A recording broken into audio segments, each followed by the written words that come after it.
like to thank the previous presenters because they've already done most of my work.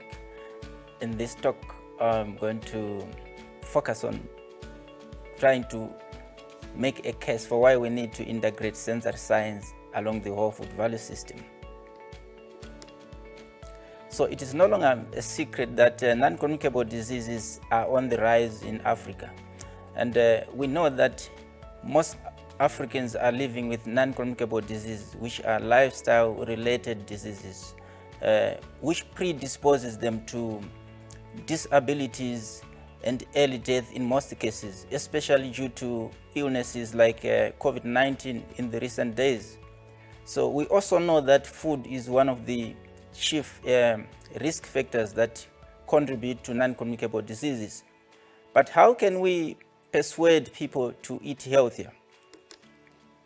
So we need to develop sustainable healthy food systems. And we can only do that by infusing sensor objectives into the mix.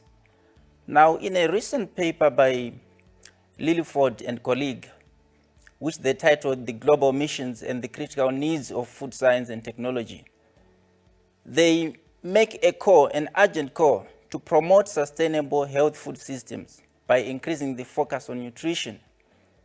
They say that the chief goal of that is to enhance informed food choices and to improve the dietary quality of vulnerable people, which makes a lot of sense because if food is not health and if it does not have desirable sensor properties, people will choose that food, but they will not be healthy at the end of the day. So we need to focus a lot on health and well-being of the people. I'll take you a bit back, nearly a decade ago, when an expert was asked to make predictions about the future of sensory science. He mentioned a focus on health. And I'm happy to say that future is here with us today, because recently the National Institute of Health, in a workshop report which was titled Sensory Nutrition and Disease, they make a call for all researchers and all stakeholders to focus on sensor science along the whole food system. Let me just quote what they say. They say taste and smell are going to be important in influencing the probability of food ingestion or rejection, which means we need to think sensory along the whole food system if we are going to roll back the tide of non-communicable diseases globally. So the InnoFood Africa project has already been described by Dr. Lanto and Professor Nashad Emambaks. I'm not going to talk a lot about it. Safe to say that it's going to focus on African indigenous crops to add value to them, to make products that are innovative, products with higher export potential, from crops like Bambara, from crops like cowpea, from indigenous crops like sorghum. So we need to reimage and reimagine the food systems. And we can do that by increasing plant-based foods and keeping check on meat consumption. And in most cases, that means a shift towards healthier diets and more sustainable diets, developing plant products that mimic the taste and texture and experience of consuming beef or milk. Of course, we know that is a very ambitious goal, but nonetheless, it's not an impossibility. It can be done. So as we think about including sensor science in the value system, we must begin to think about answering these three questions. Do we understand the key drivers of food choices and preferences among us African consumers? Because that is very critical.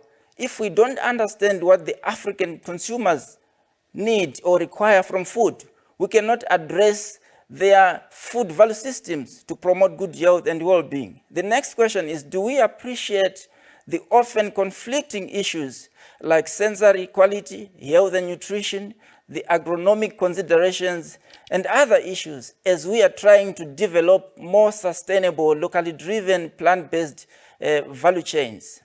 And that's very important because we should understand this so that we strike the balance. The last question is, if we are conscious of all the sensory quality barriers that can be encountered in the process, are we developing innovative technologies to rise equal to these challenges, to solve these challenges?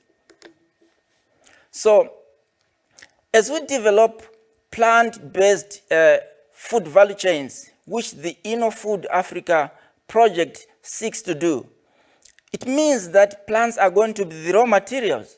And in that case, therefore, we need to understand the chemical profiles of the plants, the acid, the sugar balance, the color compounds, because these determine the sensory characteristics of novel products that the project is going to develop.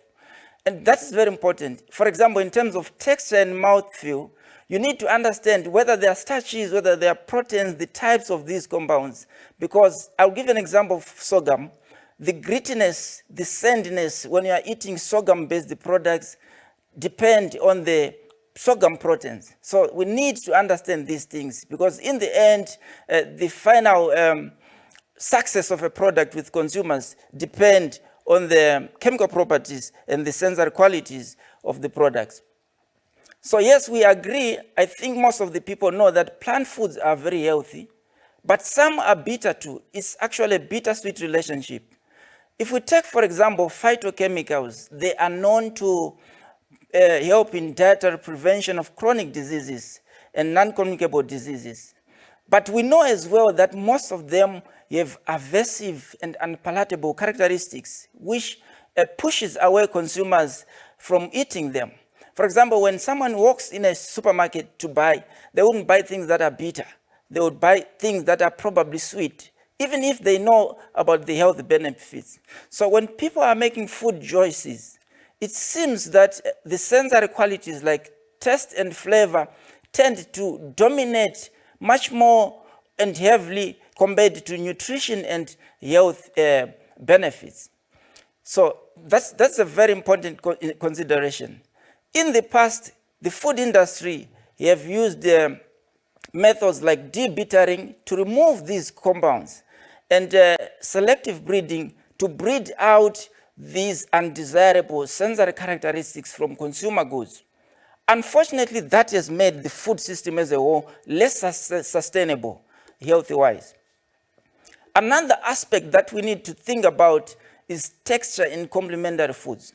We know that African children are fed on porridges that are based on starchy foods like maize and sorghum and others. And children generally and naturally cannot consume these porridges because their oral processing capacities are limited.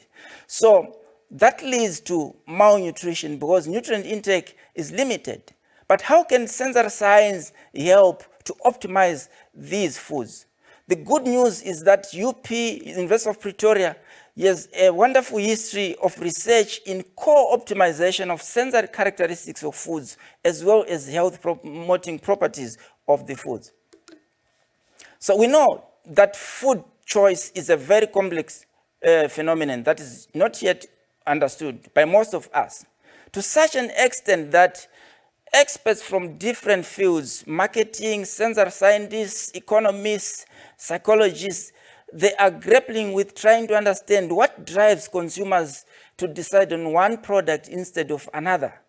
And we know that these answers will contribute towards making the whole food system sustainable and improving choices of consumers towards more healthier dietary choices.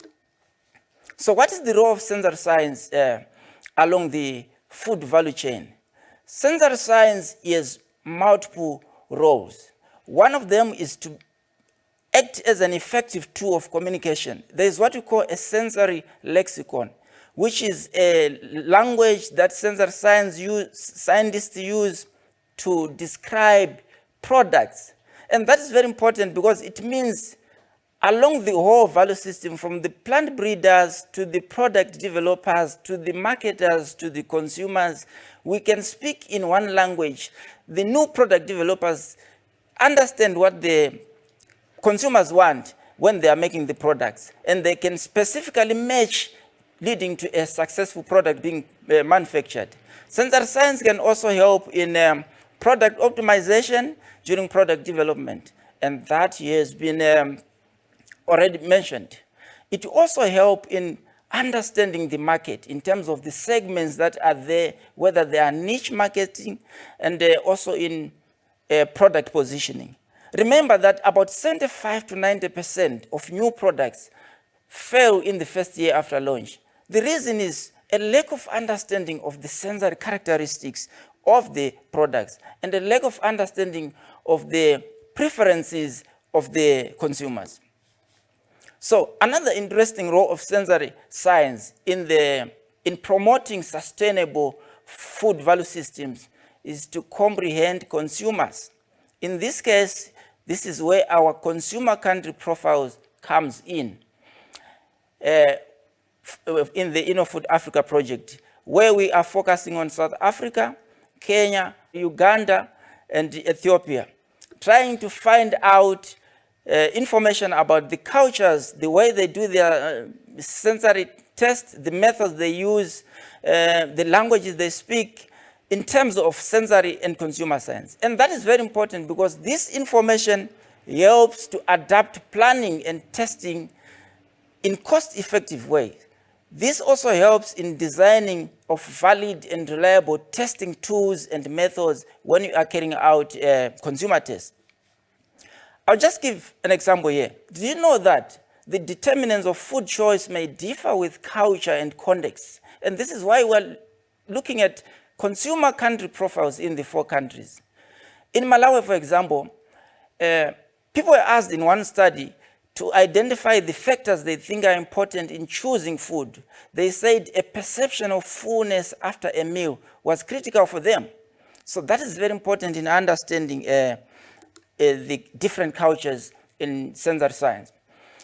Now, it is refreshing to note that already stakeholders are beginning to see the value of sensory science along the whole food system. For example, in this case of sorghum, the authors noted that sorghum products have a gritty and sandy texture, and they move on to recommend proposals that are anchored in different levels of the food system. They said we need to focus on genetically improved sorghum varieties which enhance endosperm functionality. And that speaks to plant breeding or plant improvement. The next proposal, they said, we need new processing technologies that improve sorghum functionality and sensory acceptability. That already speaks to the middle part of the food system, which is food processing. And they also emphasize on developing policies that promote sorghum use and eventually encourage healthy food choices. And that speaks to food governance, which is a part of the food system. So it is important that we integrate sensory science along the value system. Now, in conclusion, there is need for us to develop a sensory integrated food value systems. And in doing so, we need to think always about answers to these 3 questions that I asked from the beginning. Do we understand the key drivers of consumer or food choices and preferences among African consumers? Do we appreciate the deep and conflicting issues, that is sensory, health and nutrition, agronomic, and other factors, as we develop plant-based food value systems? And lastly, are we developing technologies and methods to rise equal to all these challenges in the process? Thank you very much.